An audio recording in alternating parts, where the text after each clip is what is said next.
আমাদের যাত্রা শুরু হয়েছিল প্রাণের শহর কলকাতা থেকে। ট্রেনে চড়ে রওনা দিলাম রক্সোল সীমান্তর দিকে, এক নতুন দেশ, নতুন অভিজ্ঞতার হাতছানি নিয়ে।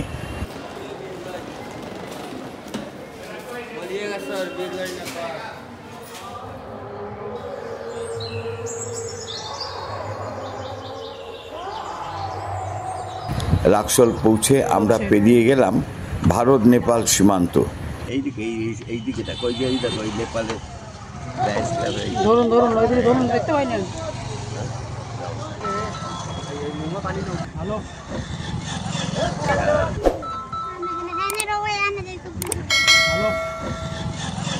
এরপর আমাদের গন্তব্য ছিল Birganj.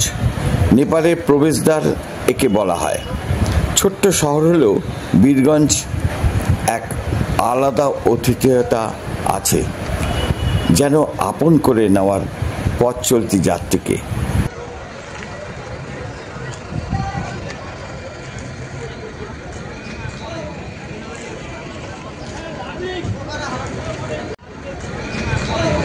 Good morning, ladies and gentlemen. I'm from Nepal, Birganj. Birganj থেকে এখন আমি কথা বলছি। এখন ঘড়িতে বাজে সকাল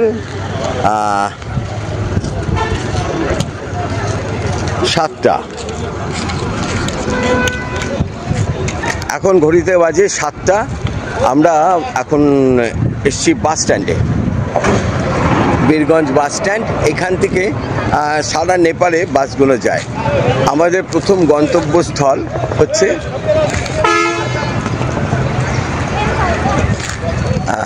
পোখরা। এটা 7টা, 7:30টায় ছাড়ার কথা। 7টা বেজেই গেছে, 7:30 নাগাদ এটা ছাড়বে। আর লোকজন আসছে আস্তে আস্তে। বাসটা হচ্ছে পুরো এসি বাস, এটাতে আমরা যাব। আর আমরা গিয়ে পৌঁছবো ওখানে সে বিকালবেলা, মানে প্রায় 4টে-5টা হয়ে যাবে। তারপর আমরা পোখরাতে আমাদের 2 নাইট, মানে আজকের দিন ছেড়ে আরও 2 দিন থাকা প্ল্যান আছে। তারপর ওখান থেকে আমরা যাব মুক্তিনাথের পর আমরা আবার পোখরা ফিরে আসবো। তারপর ওখান থেকে আমরা যাব মনস্কামনা মন্দিরে, সেটাও পাহাড়ের ওপরে। দুটোই পাহাড়িয়া, ট্রেকিং করে যেতে হয়। আর তারপরে আমরা ওখান থেকে স্ট্রেট চলে যাব কাঠমান্ডুতেও আমাদের 3-4 দিন থাকার প্ল্যান আছে। তারপরে ঘুরতে ফিরতে আপনাদের সবাইকে দেখাবো আমরা কোথায় কোথায় যাচ্ছি। আর আমাদের আজকে এবারে নেপালের ট্রিপে কি কি আমি দেখছি, কি কি আপনাদের দেখাবো, সব আপনারা দেখতে পারবেন। তো বাস বসে গেছে, তা আমরা এখন বাসে যাই, আবার কথা বলবো বাসের থেকে। টাটা। বীরগঞ্জ পেরিয়ে পাহাড়ের পথ ধরেই আমরা এগিয়ে চললাম পোখরার উদ্দেশ্যে। পথে প্রকৃতির অপরূপ সৌন্দর্য যেন চোখে লেগে থাকে। সবুজে মোড়া পাহাড়, ঘুরপাক খাচ্ছে মেঘের দল। মাঝে মাঝে দেখা মিলছে ছোট ছোট জলপ্রপাতের। শেষমেশ পৌঁছে গেলাম স্বপ্নের শহর পোখরায়। নেপালের হৃদয় প্রকৃতির এক স্বর্গ। শান্ত ফেওয়া লেক, মাথা উঁচু করে দাঁড়িয়ে থাকা মাচা পুঞ্জের পাহাড়, আর পাহাড়ি হাওয়ার মৃদু স্পর্শ, সব মিলিয়ে মনে হলো এত দূর আসার কষ্ট সার্থক। এই যাত্রা শুধু পথ চলা নয়, এটা ছিল আত্মা ছুঁয়ে যাওয়ার এক অভিজ্ঞতা। কলকাতা থেকে পোখরা এক অনন্য ভ্রমণ, যা হৃদয়ে গেঁথে থাকবে বহুদিন।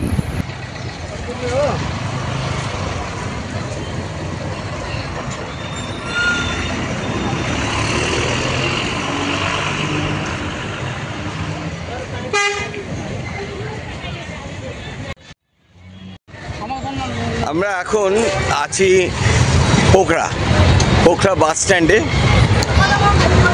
বীরগঞ্জ থেকে আমরা এখানে এসে হাজির হয়ে গেছি পোখরাতে। আর এখান থেকে আমরা কালকে এখানকার সাইট সিনগুলোকে আমরা উপভোগ করব। তারপরে সাইট সিন দেখে আগামীকালকে আমরা এখান থেকে চলে যাব মুক্তিনাথ।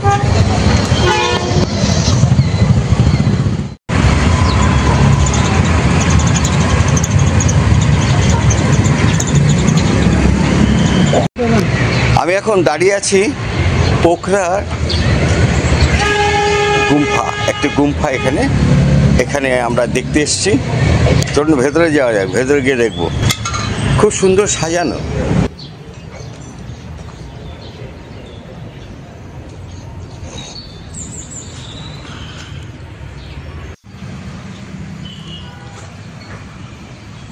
একটা সুন্দর এখানে একটা প্যাগোডা রয়েছে, গুম্ফা যাকে আমরা বলি, বৌদ্ধিস্টদের মনেস্ট্রি।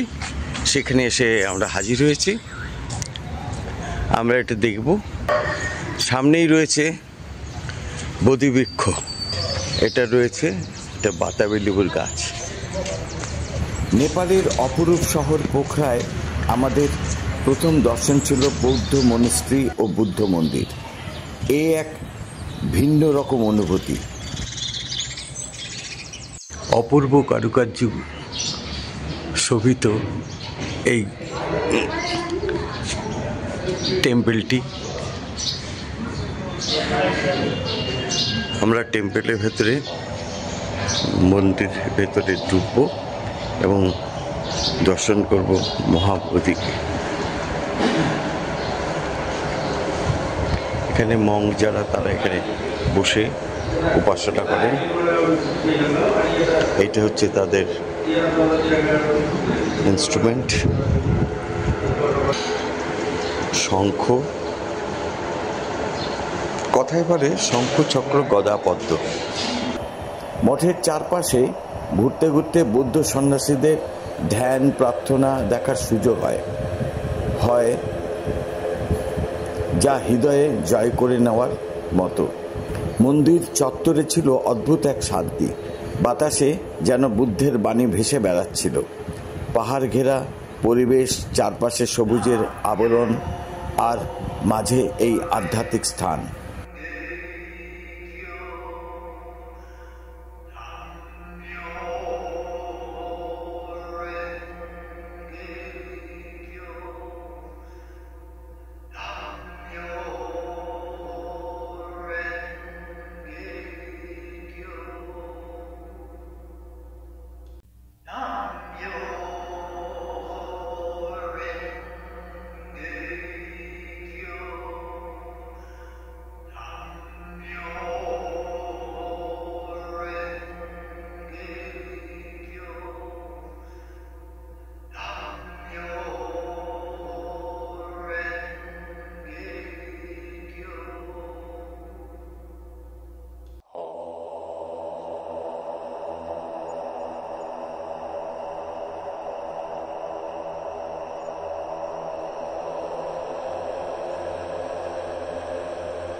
ইনি হচ্ছেন দলাই লামা।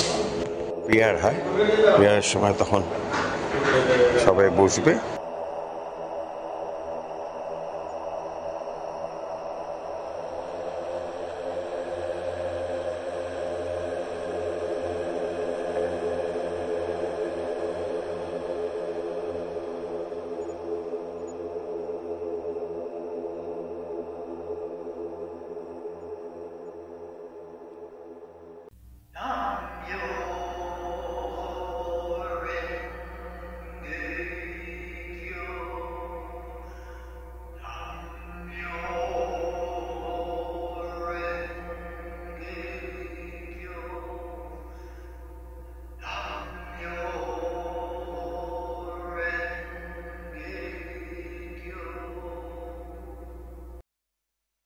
আমরা এখানে এসেছিলাম, আজকে ভেবেছিলাম যে গুম্ফাতে, এই মনেস্ট্রিতে যে পুজো হয় বা সন্ধ্যা আরতি হয় সেটা দেখব, কিন্তু দুঃখের বিষয় এখন ঘড়িতে বাজে 5:42, অর্থাৎ 4টের সময় এখানে হয়ে গেছে।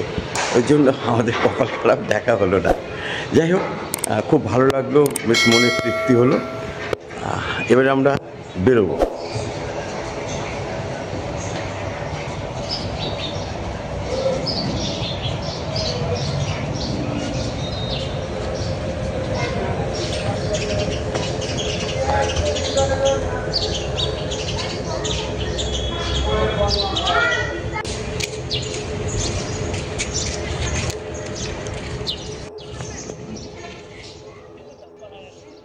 আমাদের মনে এক অনন্য প্রশান্তি এনে দিয়েছে। এই স্থানটি শুধু ধর্মীয় দৃষ্টিকোণ থেকেই নয়, বরং মানসিক শান্তি ও আত্ম উপলব্ধির দিক থেকেও গভীরভাবে প্রভাব ফেলে। যারা পোখরায় আসবেন তাদের জন্য এই মনেস্ট্রি ও বুদ্ধ মন্দির দর্শন অবশ্যই মাস্ট ভিজিট তালিকায় রাখা উচিত। আমাদের এই ছোট্ট সফরের স্মৃতি হৃদয়ে গেঁথে থাকবে অনেক দিন।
মনেস্ট্রিটা ঘুরে ঘুরে দেখে এবারে আমরা উঠতে শুরু করলাম মনেস্ট্রির ওপরতলায়।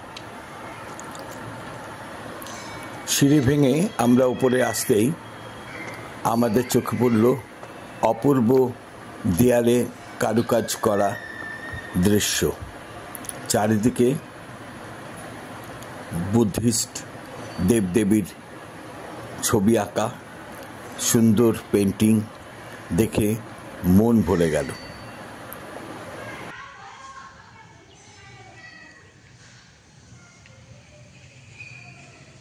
এবারে আমাদের ফিরতে হয়।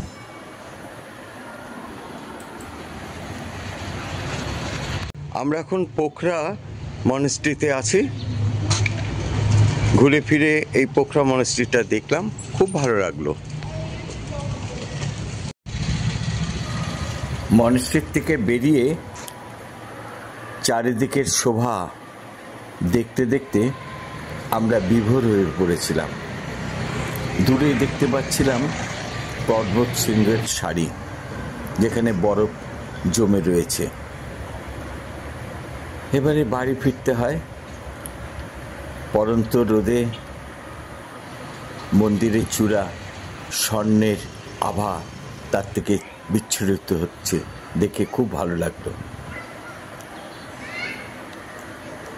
এবারে ফেরার পালা।